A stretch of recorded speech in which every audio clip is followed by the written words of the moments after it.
Hi everyone. Welcome back to our second lesson in Foundations of Personal Finance. I'm Pernille, and today we're going to talk about something really exciting: how people earn money, and how the choices you make now can impact your future job, your income, and your lifestyle. Whether you want to be a doctor, a chef, a YouTuber, a plumber, an artist, or even start your own business one day, one thing is true: you need to understand how people make money and how you can plan ahead to earn and manage your own.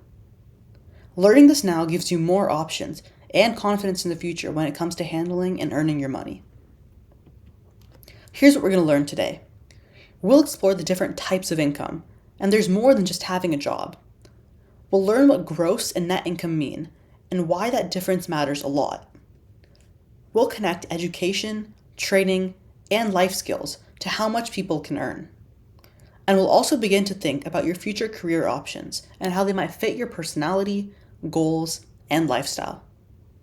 By the end of today's lesson, you'll be better equipped to understand how income works and how you can start shaping your own future today. Let's start with the basic question: how do people earn money? The most common way is through a job, and this is earned income. That means someone works for an employer, does a job or a task, and receives money in exchange for their work. Earned income can also come in a few different forms. It can come in hourly wages. This means you get paid for each hour you work. This is common in jobs like cashiers, babysitters, and restaurant workers. Next is salaries. This means you earn a set amount for the year, divided into paychecks. People like engineers, teachers, or office workers usually earn a salary. And finally, tips or commissions. Some people, like waiters or salespeople, earn extra money based on performance. Tips come from customers, and commissions are a percent of a sale that goes towards the salesperson, whoever is working that job. But those aren't the only ways to earn money. Let's look at two other types. Passive income. This is money you earn regularly without having to work every hour. For example, someone who owns a house and rents it out. Or a YouTuber who earns money from old videos, even though they're not currently doing anything to earn that money. It takes time to set up and build, but then the money keeps coming in without you having to constantly work for it. Next is portfolio income. This includes money you earn from investments like stocks or mutual funds, which are some more complex financial concepts that we will cover in later videos. People like them are investors who make their money grow by buying things of value and letting them appreciate or increase in value over time. Also, some people get gift money, allowances, or benefits from the government if they're retired or they need financial assistance. The big idea here is that income can come from many places, not just working a job. Understanding the difference helps you think about how you want to earn money in the future. Now, let's talk about what happens when you get paid. It's important to understand this now so you don't get surprised when you see your first paycheck. Gross income is the total amount of money you earn before anything is taken out. And net income is the amount of money you actually take home after taking out the taxes and various deductions that you have. Let's say you get paid $100 for a weekend job. That's your gross income. But when you check your bank account, only $82 shows up. That's your net income, because $18 might have gone to taxes and other deductions. Why does this matter? Because you don't want to plan your spending or saving based on money you don't really get to keep. Always use your net income when budgeting or setting goals, because that's the money you actually have on hand. Understanding this now will help you avoid confusion and stress later. Paychecks can be tricky, but once you know the terms, it all becomes much easier. Next, let's go deeper into what gets taken out of a paycheck and why.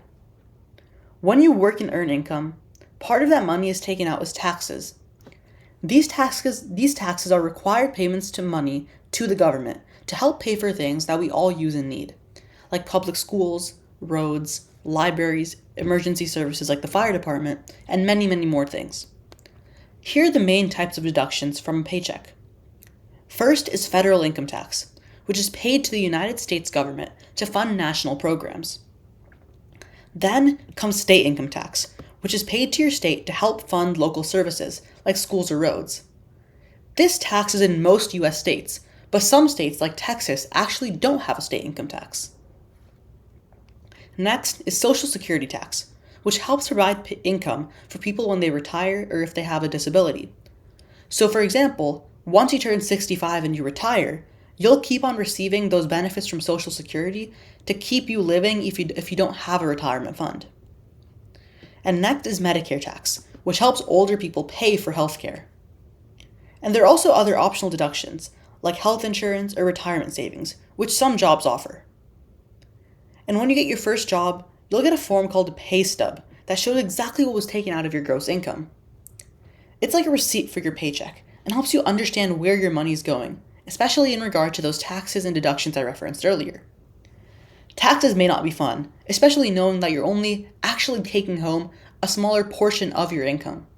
But they're a part of earning income, and knowing how that works helps you be smarter with your money and work better with what you actually do take home. Now, let's talk about careers and how they connect to money. Your career path is the journey you take as you build your working life. And one of the biggest influences on your future income is the skills and education you build over time. Here's what the data shows. Usually, the more education or training someone has, the more they can earn, meaning that they're almost proportional. That doesn't mean you need to go to college, but it does mean you need to keep learning and growing your skills in some way, shape, or form. Let's look at a few examples. A doctor needs to go to medical school, but they also earn a proportionally high income because of their advanced training. And alternatively, a person like a welder may go to trade school, which is kind of similar to college, except you're actually learning a craft, a skill, a trade, but they'll still earn a good substantial living doing hands-on work. Maybe not as much as a doctor because they didn't put up that upfront education with medical school, but because they went to trade school, they still learn that skill, so they'll still earn a substantial amount of money. And there's also people like software developers who may learn to code online, get certified, and eventually transition into working into tech industry. You might choose to go to college, trade school, get an apprenticeship, or start a business. The key is to match your interests and talents with skills that are in demand.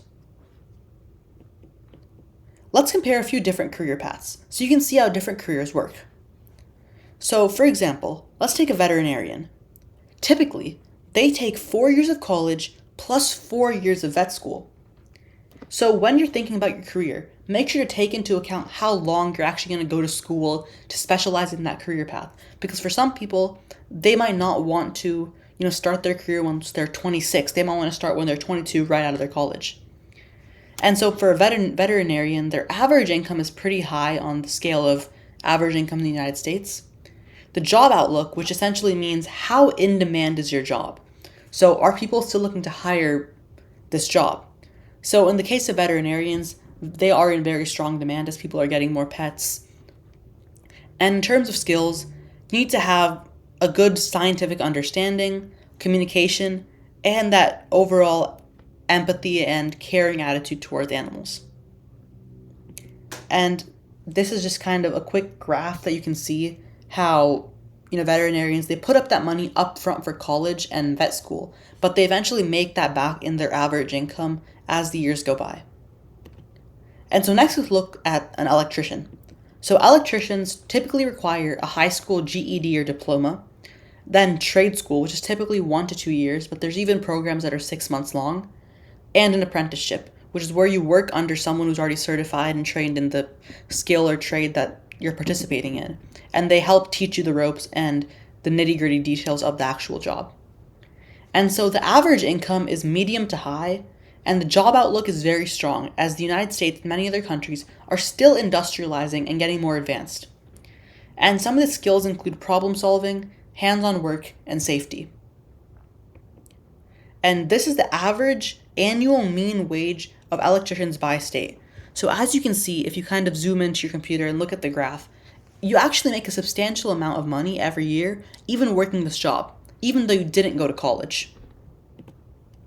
And next, let's look at a YouTuber/influencer. So education is not required, but this is where those skills kind of come in handy. because it's important for them to have skills in video editing, marketing, and content creation, which are very important in YouTube videos. And the income. So it's very volatile, if you know what that word means, meaning it's very differing. It can either be very high if you're a creator like Mr. Beast, or it can be very low if you're a small-time content creator who just posts vlogs. And the job outlook is very competitive and risky, because if you try to become a YouTuber, there's millions of people like you who are also trying to start their own channels. So the market is really saturated, and there's not exactly someone hiring, it's other people who are watching your videos. So it's a very risky thing to do as a job, but can have a lot of benefits if you become successful. And some of the skills include creativity, technology skills, and consistency. And so each path has its pros and cons. And what we wanted you to get out of this analysis is, this is how you actually analyze careers. You take a look at what education is required, your average income, the job market, which is the outlook here, and skills you need to develop outside of college or trade school that will help you in that career. Some careers have more flexibility, and others offer some stability. Some need years of education, others don't. The best career for you is the one that fits your talents and goals. Let's pause to reflect. How do people earn money in different ways? Can you name an hourly job, a salary job, or even an example of passive income? And next, what career paths interest you, and how much do they pay? Think about something you love doing. Could it become a career, and what would you need to learn to make that happen? This is a great time to look up information or talk with others about their jobs, including adults, like your teacher or school counselors. Asking questions now can help you make great choices later on. Let's put this all into practice. Compare two careers. Pick two jobs you're interested in. And we want you to research what education or training does each need. How much do they earn? And is there job growth in that field? Are new jobs being created? What's that market looking like? And what kind of lifestyle could you have with that job? If you want to live, for example, a very humble, caring lifestyle, you might not want to take up a very risky career that would have a lot of income at a high risk to reward ratio. You might want to take a more stable job. So just keep that in mind as you're looking at careers. And next, choose your dream job. Pick one job that excites you. Write down, what do people in that job do every day? What are the best parts of the job? What are the challenges? And what are the skills or strengths that are required to help you succeed? You can draw a picture, write a paragraph, or even make a mini presentation. This helps you start building your own career goals. All right, let's review what we learned. People earn income in different ways, through jobs, investments, and passive income. Understanding your gross versus net income helps you plan realistically. Taxes and deductions are very important because they help pay for community services that not only benefit you, but also the community.